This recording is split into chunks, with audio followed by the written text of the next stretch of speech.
నా పేరు దీపిక. నేను బ్రెయిన్ స్ట్రోక్ పేషెంట్ని. 2021లో నాకు ఫస్ట్ అటాక్ వచ్చింది. అప్పుడు ఐకి వచ్చింది. అప్పుడు క్యూర్ అయిపోయింది. మళ్ళీ 2002లో మళ్ళీ వచ్చింది. అప్పుడు కాలు చేయికి వచ్చింది. సార్ దగ్గరికి వచ్చాను, ట్రీట్మెంట్ తీసుకున్నాను. ఓకే, 2-3 మంత్స్లో క్యూర్ అయిపోయింది. మళ్ళీ బాగానే ఉంటే మళ్ళీ 2003లో మళ్ళీ వచ్చింది. 2003లో సార్ దగ్గరికి వచ్చాను, ట్రీట్మెంట్ తీసుకున్నాను. ఇప్పుడు ఇంకా ట్రీట్మెంట్ నడుస్తుంది నాది. బట్ ఓకే, ఫైన్, మంచిగా అయిపోయింది. బాగానే సార్ దగ్గర సింగిల్గా వస్తున్నాను, వెళ్తున్నాను. Everything is good. దీపిక గారు యాక్చువల్లీ తనకి hyper tension patient. After delivery BP start అయింది. తర్వాత డయాబెటీస్ కంట్రోల్లో ఉంది. బీపీ కూడా కంట్రోల్ ఉంటుంది. వచ్చినప్పుడే కొంచెం ప్రాబ్లం అవుతుంది తనకి. యాక్చువల్లీ బీపీ ఆ టైంలో స్ట్రోక్ వచ్చే టైంలో ఫ్లక్చుయేషన్ ఉంటుంది. తనకి జెనెటిక్ డిసార్డర్, క్లాట్ ఫార్మేషన్ ఉంటుంది. ఇది వాళ్ళకి they are prone for clots. So ఇది జెనెటిక్ డిసార్డర్గా గుర్తించినారు. 2021లో ఫస్ట్ అటాక్ వచ్చింది. అప్పుడు ఐకి ప్రాబ్లం వచ్చింది. ఐలో క్లాట్ వచ్చి విజన్ బ్లర్ అయింది కంప్లీట్గా పోయింది విజన్ ఐలో, రైట్ ఐలో. కానీ తర్వాత న్యాచురల్ రికవరీ అయింది. మళ్ళీ ఆ ఇన్స్టిట్యూట్కి వెళ్ళిన తర్వాత అప్పటికి తెలియదండి తనకి స్ట్రోక్ వల్ల వచ్చిందని. అక్కడ ట్రీట్మెంట్ చేసిన తర్వాత అది దాని నుంచి బయటపడినారు తను కంప్లీట్గా. తర్వాత 2022లో మళ్ళీ ఒక అటాక్ వచ్చింది. అప్పుడు లెఫ్ట్ హెమిప్లీజియా ఉంది, సివియర్గా అటాక్ అయింది. లెఫ్ట్ హ్యాండ్ లెఫ్ట్ లెగ్ అంతే కదా, లెఫ్ట్ హ్యాండ్ లెగ్. సో ఆ టైంలో సంబడి గైడెడ్ హర్ హియర్. ఇక్కడికి వచ్చినారు. 2 months ట్రీట్మెంట్లో తనకి కంప్లీట్ రికవర్ అయినారు. కంప్లీట్గా అంటే అన్ని మోటార్ ఫంక్షన్ అంతా కంప్లీట్గా రికవరీ వచ్చింది. తర్వాత అట్లా కంటిన్యూ చేసింది. వెళ్ళిన తర్వాత మళ్ళీ సమ్ బీపీ ఫ్లక్చుయేషన్ వల్ల మళ్ళీ 2023లో మళ్ళీ అటాక్ వచ్చింది. అప్పుడు కూడా మళ్ళీ అప్పుడు ఇంకా మేజర్ అటాక్ వచ్చింది. అప్పుడు ఇమీడియట్గా తను ఇక్కడికి వచ్చినట్టు నాకు గుర్తులేదు. ఎందుకంటే తను నీడిల్స్కి భయపడేది. నీడిల్ ఫోబియా ఉండింది తనకి. తను నీడిల్ పెట్టుకోవాలంటే చాలా భయపడేది. ఇనిషియల్లీ మెషిన్ పెట్టడానికి కూడా చాలా ఇబ్బంది పడ్డాం మేము. బట్ అట్లాగే ఫస్ట్ కోర్స్లో చాలా మంచి రిజల్టే వచ్చింది తనకి. కానీ సెకండ్ కోర్స్ వచ్చిన తర్వాత షీ వాజ్ మిస్గైడెడ్. అటు ఇటు వెళ్ళినారు, చాలా హాస్పిటల్స్ తిరిగినారు. అబౌట్ 20 lakhs వరకు ఖర్చు పెట్టుకున్నారు వాళ్ళు ఫైనాన్షియల్లీ కూడా. అండ్ టైం కూడా ల్యాబ్స్ అయితే వచ్చింది. లాస్ట్కి మళ్ళీ వాళ్ళకి ఇక్కడే గుర్తుకొచ్చి ఇంకా తను ధైర్యం చేసుకొని వాళ్ళ హస్బెండ్ తీసుకొని వచ్చినారు ఇక్కడ. ఈసారి స్లోగా యాక్సెప్ట్ చేసింది నీడిలింగ్. అది యాక్సెప్ట్ చేసిన తర్వాత ఇంప్రూవ్మెంట్ అయింది. 2023 తర్వాత ఫ్లక్చుయేషన్గా 1.5 వస్తూ ఉంది. తను రెగ్యులర్గా 3-4 months వచ్చింది అప్పుడు 2023 పీరియడ్లో. చాలా మటుకు రికవర్ అయింది. ఫైనర్ మూమెంట్స్ మిగిలిపోయింది. ఫైనర్ మూమెంట్స్ కూడా ఇప్పుడు ఇంప్రూవ్ అయినాయి. ఓన్లీ ఒక థమ్ దగ్గర ఇంకా సెన్సేషన్ ఇంకా అంటే థమ్ ఇంకా మూమెంట్ పూర్తిగా థమ్ అండ్ ఇండెక్స్. థమ్ మంచిగా ఉంది కదా, ఇండెక్స్ ఈ 2 fingers. Otherwise she's performing all activities. ఇప్పుడు తనని అందరూ చూసుకునే పరిస్థితి నుంచి తను అందరినీ చూసుకునే పరిస్థితికి వచ్చింది. ఇప్పుడు షీఈస్ పర్ఫార్మింగ్ ఎవ్రీథింగ్. ఇప్పుడు తను ఇండిపెండెంట్గా వస్తుంది. 1.5 వస్తుంది. మైనర్ ఇష్యూస్ ఉన్నాయి, బట్ స్టిల్ వస్తుంది. కాకపోతే మధ్యలో తనకి మళ్ళీ ఒకసారి ఐకి ఎఫెక్ట్ అయింది. ఐ కంప్లీట్గా బ్లర్ అయింది.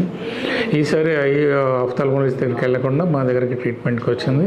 నౌ షీఈస్ కంప్లీట్గా రికవరీ వచ్చింది. మీకు ఐలో ఆల్మోస్ట్ రికవరీ, ఇంకొంచెం అదర్వైజ్ కనిపిస్తుంది. సో రైట్ ఐలో ప్రాబ్లం ఉంటుంది తనకి. రైట్ ఐలో మళ్ళీ ఎఫెక్ట్ అయింది. కానీ ఇప్పుడు మనము తన యాక్యుగ్రాఫ్తో ట్రీట్ చేస్తున్నాం మనం. సో ఇప్పుడు మళ్ళీ రిపీటెడ్గా దో ఇట్ ఈస్ హెరిడిటరీ, మనం రిపీటెడ్గా క్లాట్ ఫార్మేషన్ ఎందువల్ల అవుతుందో, ఇప్పుడు బాడీలో ఏం జరుగుతుంది, దేనివల్ల తనకి రిపీటెడ్గా క్లాట్స్ అవుతున్నాయి అనేది మనం యాక్యుగ్రాఫ్ చేసి చూసుకొని ఆ ప్లాట్ఫామ్ మీద ట్రీట్ చేస్తున్నాం. అప్పటి నుంచి తనకి మళ్ళీ ఏం స్ట్రోక్స్ అని మళ్ళీ ఏం రాలేదు. మైనర్ ఇష్యూస్ కోసం వస్తుంది ట్రీట్మెంట్. ఇప్పుడు మనం కొన్ని పాయింట్స్ ఇంకా ఆమె మజిల్ మోటార్ రికవరీకి చేస్తున్నాము. మోటార్ పారాలిసిస్ పాయింట్స్ పెడుతున్నాం. ఒక సెట్టింగ్లో తనకి యాక్యుగ్రాఫ్ పాయింట్స్ పెడుతున్నాం. This is preventive and that is curative. So అట్లా 2 మనం ట్రీట్ చేస్తూ తనకి మళ్ళీ క్లాట్ రాకుండా చూస్తూ ఉన్నాం. బేసికలీ వాస్కులర్ సిస్టమ్ అంతా కూడా మెటల్ రిలేటెడ్ ప్రాబ్లం అది. అండ్ తన గ్రాఫ్ ప్రకారం చూస్తే ఫైర్ చాలా ఎక్సెస్ ఉంది, బ్రెయిన్కి ఎక్సెస్ ఎనర్జీ పోతుంది, బ్రెయిన్కి ఎక్సెస్ ఎనర్జీ పోయి హీట్ క్రియేట్ చేస్తుంది. అండ్ మెటల్ డెఫిషియన్సీ ఉంది తనకి. అండ్ వుడ్ ఎలిమెంట్లో గాల్ బ్లాడర్ స్టాగ్నేషన్ ఉంది. అందుకనే స్పాజమ్స్ వచ్చినప్పుడు చాలా సివియర్ స్పాజమ్ వచ్చేస్తుంది, టైట్నెస్ బాగా పెరిగిపోతుంది. ఇక్కడ కూడా అట్లా ఐ క్లోజ్ కావడం కూడా ఇబ్బంది అవుతుంది, మజిల్ టైట్ అయిపోతుంది. సో దానికి రీజన్ తన గాల్ బ్లాడర్లో స్టాగ్నేషన్. సో ఇప్పుడు గాల్ బ్లాడర్ మెరిడియన్ని సెడేట్ చేస్తున్నాము, సన్ పాయింట్ తీసుకొని GB38 పాయింట్ తీసుకొని సెడేట్ చేస్తున్నాం, ఐకి లోకల్ పాయింట్స్ తీసుకుంటా ఉన్నాం. అండ్ ఫైర్ తగ్గిస్తున్నాం, మెటల్ పెంచుతున్నాం. దానికి రీజన్ ఆమెకి spleen stagnation. Spleen meridian earth ఎలిమెంట్లో స్టాగ్నేషన్, ఎక్సెస్ ఎనర్జీకి ఇదంతా క్రియేట్ చేస్తుంది. సో దాన్ని మనం ఆ రూట్ కాజ్ని మనం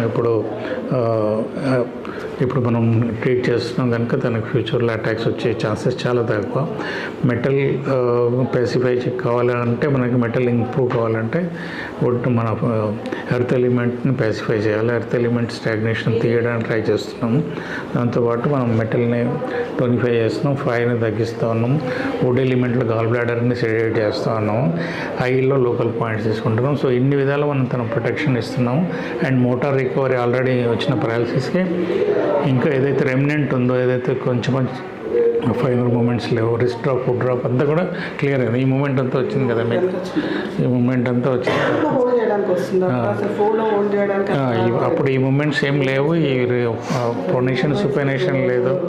ఇప్పుడు హోల్డ్ చేస్తుంది, ఇంటి పనులన్నీ చేసుకోగలుగుతుంది, వంట చేస్తుంది, ఎవ్రీథింగ్ చేస్తుంది, కుకింగ్ చేయగలుగుతుంది, అన్ని పనులు చేసుకోగలుగుతుంది.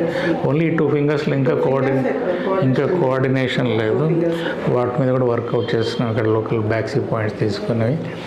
సో మ్యాక్సిమంగా మజిల్ టోన్ పెంచినాము, మజిల్ రైట్ సైడ్ హెమిప్లీజియా మొత్తానికి తగ్గింది.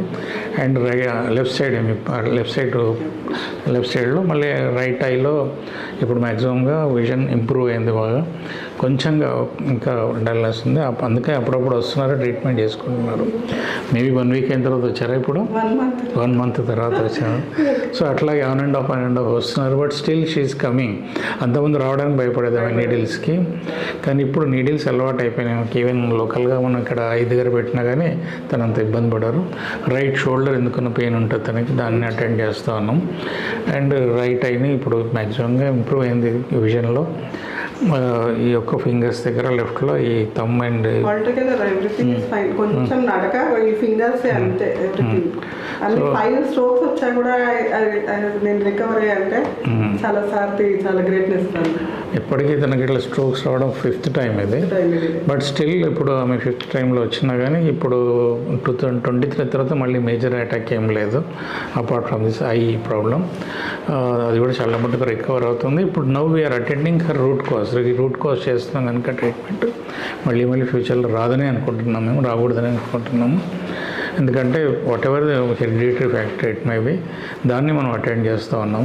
బాడీలో ఏం జరుగుతుందో దాన్ని మనం రివర్స్ చేయడానికి ట్రై చేస్తూ ఉన్నాం కనుక మళ్ళీ తనకి స్ట్రోక్ రాకూడదు. ఇప్పుడు షుగర్, బీపీకి 2 కూడా కంట్రోల్లో ఉన్నాయి. అండ్ షీఈస్ పర్ఫార్మింగ్ ఆల్, అంటే ప్రాక్టికల్లీ అన్ని పనులు చేస్తుంది. తను ఇండిపెండెంట్గా వస్తుంది. ఇంతకుముందు ఇద్దరు పట్టుకొని తీసుకురావాల్సిన పరిస్థితి, ఇప్పుడు తను ఒక్కతే వస్తారు. తను అంత దూరం నుంచి ఒక్కతే వచ్చి ట్రీట్మెంట్ చేసుకొని మళ్ళీ వెళ్ళిపోతారు, అంతే కదా. మీరు ఎక్కడి నుంచి వస్తారు? సైదాబాద్ కాలేజ్ నుంచి. ఎట్లా వస్తున్నారు? ఇప్పుడు ఆటోలో వస్తున్నారు, వచ్చి మళ్ళీ వెళ్ళిపోతారు. సో అట్లాంటి రికవరీ మనం ఇట్లాంటి డిఫికల్ట్ కేసెస్లో కూడా ఇవ్వడానికి ఆస్కారం మన అక్యుపంక్చర్లో మనం వీఆర్ ట్రీటింగ్ అంటే రూట్ కాజ్ ట్రీట్ చేస్తున్నాం. బేసిక్లో వాట్ ఈస్ హ్యాపెనింగ్ దాన్ని ట్రీట్ చేస్తున్నాం. అండ్ రికవరీకి కూడా కంప్లీట్గా మనం ప్రయత్నం చేస్తూ ఉన్నాం. షీ విల్ రికవర్ అండ్ ఈసారి will hope that she will never get the attack again.